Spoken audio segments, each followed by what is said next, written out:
OK, ce que nous allons voir de plus, ça sera cela les tableaux. En JavaScript, bien évidemment, on va toujours travailler avec les tableaux. Les tableaux seront très utilisés en JavaScript. Soyez-en sûrs. On va toujours manipuler des tableaux en JavaScript. C'est incontournable. Parce que qu'est-ce qui se passe? On va communiquer à chaque fois entre le code back-end et le code front-end. Donc la partie qui est du serveur et la partie du client. Donc à chaque fois qu'on va par exemple interroger les données dans la base de données et qu'on va vouloir afficher côté HTML, on va le plus souvent utiliser des tableaux quand ça sera une suite de données en fait.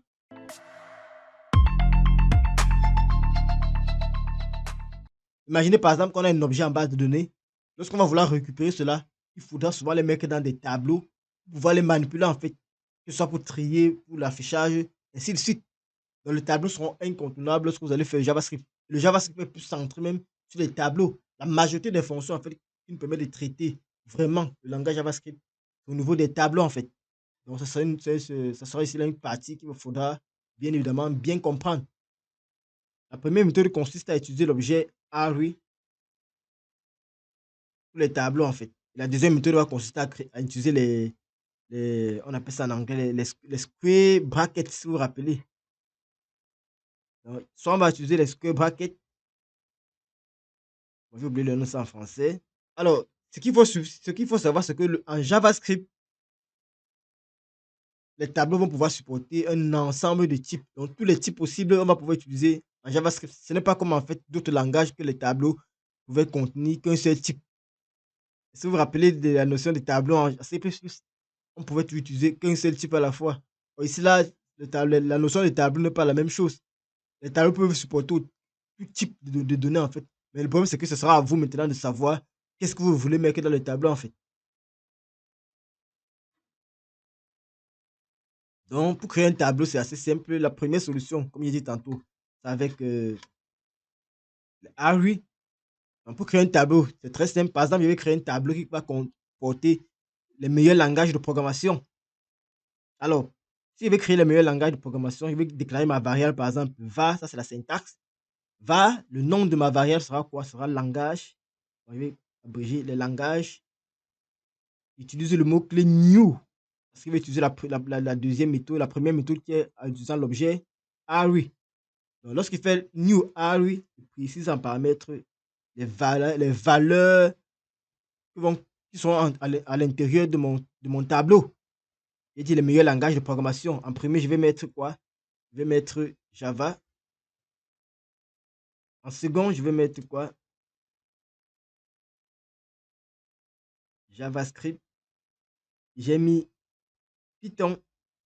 À l'intérieur du tableau, il peut y avoir à la fois les variables, à la fois les chaînes de caractères, à la fois des objets et à la fois, par exemple, des nombres. C'est ce qu'il faut retenir. Donc là, c'est par exemple les langages de programmation. Je vais dire, par exemple, là, c'est le top 1. Je peux déclarer également un autre. Je dis que, par exemple, que c'est le top 2. Je vais dire qu'en top 2, qu'est-ce qu'on a, par exemple? On a, par exemple, PHP. En top 2, bon, on peut mettre PHP qui? Langage web. On a Java, JavaScript, PHP. Bon, on peut dire qu'il y a également Go.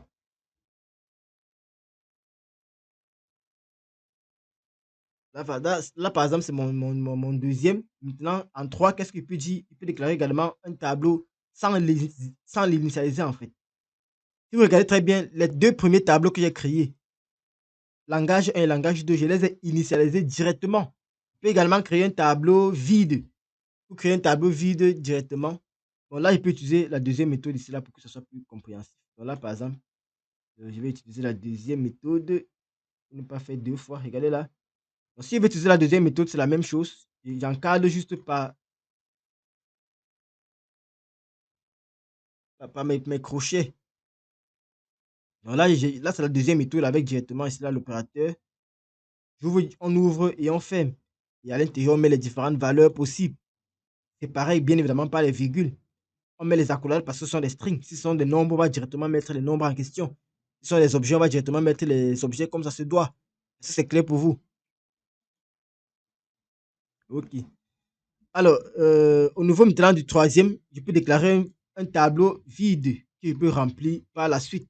Pour déclarer un tableau vide, c'est également, on met tout simplement notre symbole là, il y en a notre tableau vide. Voilà les différentes méthodes pour déclarer en fait les tableaux en JavaScript. Maintenant, lorsqu'on a par exemple là déclaré notre tableau, on peut vouloir récupérer les données du tableau. C'est assez simple. On l'a fait en JavaScript. Comment récupérer les données d'un tableau? On utilise toujours la même notation en fait. Donc, par exemple, si je veux récupérer par exemple le langage Java dans mon premier tableau, qu'est-ce que je peux faire? Je peux déclarer dans une variable var Java qui va être égal à quoi? Langage 1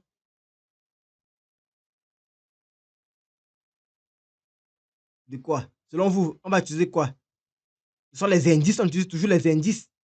Et vous savez très bien qu'en programmation, les indices commencent à partir de 0. Donc, en position 0, qu'est-ce qu'on a?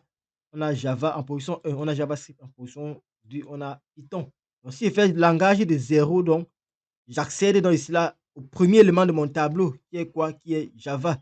Il peut donc faire un console.log pour afficher vraiment, est-ce que c'est vraiment ça? Il peut faire un console.log du contenu de la variable Java. Et si je m'en vais enregistrer et que j'actualise et qu'il n'y a pas de soucis, normalement, ça devrait afficher ici là Java. On va essayer d'aller compiler, d'aller interpréter autant pour moi, pour voir un peu le résultat. Ok, là, si je viens dans mon site, j'ouvre ma page, normalement, si je m'en vais inspecter mon code, normalement, on devait voir afficher au niveau de la console Java. Alors, est-ce que vous avez vu? Là, c'est pour déboguer en fait. Le plus souvent, lorsque vous travaillez, vous allez utiliser le console.log pour pouvoir travailler.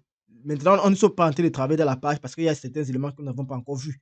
Lorsqu'on va arriver sur ces éléments-là, notamment comment on accède aux éléments du DOM, lorsqu'on va arriver à ce niveau-là, vous allez voir, on va utiliser tout cela dans la page en question. Donc là, présentement, on ne peut qu'afficher dans la console ou bien l'afficher en fait dans notre éditeur de code. Il y a les extensions qui vous permettent d'afficher directement cela ici dans votre terminal en fait. Donc c'est ce que on peut voir ici en ce qui concerne les tableaux. Également, avec JavaScript, on peut ajouter des éléments en fait dans un tableau donné. C'est très simple. On utilise cela, une fonction, la fonction poche. La fonction poche va nous permettre donc d'ajouter un élément dans un tableau. Par exemple, là, j'ai récupéré le langage Java. Depuis, par exemple, ici, là, langage 1. Je peux donc ajouter ce langage-ci au dernier tableau que j'ai en fait créé. Et comment le faire? Si je veux ajouter, je peux dire là, par exemple, ajout au tableau. Si je veux ajouter un élément au tableau, qu'est-ce que je fais donc? Je prends la variable qui consiste, je prends ma variable de type tableau. Donc, c'est langage 2. Je fais point poche. Donc, lorsqu'on fait point poche, ça permet d'ajouter un élément dans notre tableau. Si vous remarquez très bien, notre tableau était comment? Était vide. On peut donc ajouter un élément. Et l'élément qu'on veut ajouter, c'est quoi? C'est le contenu en fait de la variable Java qui est quoi? L'élément en position 1 du tableau 1. Donc là, si ici Java, il dit point virgule, vous verrez que ça s'affiche très bien. Maintenant, je peux afficher le contenu de ma variable de langage 2. Au départ, c'était vide en fait. Et après, on va ajouter Java à l'intérieur. Ça sera maintenant, ça ne sera plus vide. Donc, regardez ce que je vais faire. Je vais donc essayer d'afficher par exemple la console.log. Je fais un console.log par exemple là du contenu de langage 2 en fait.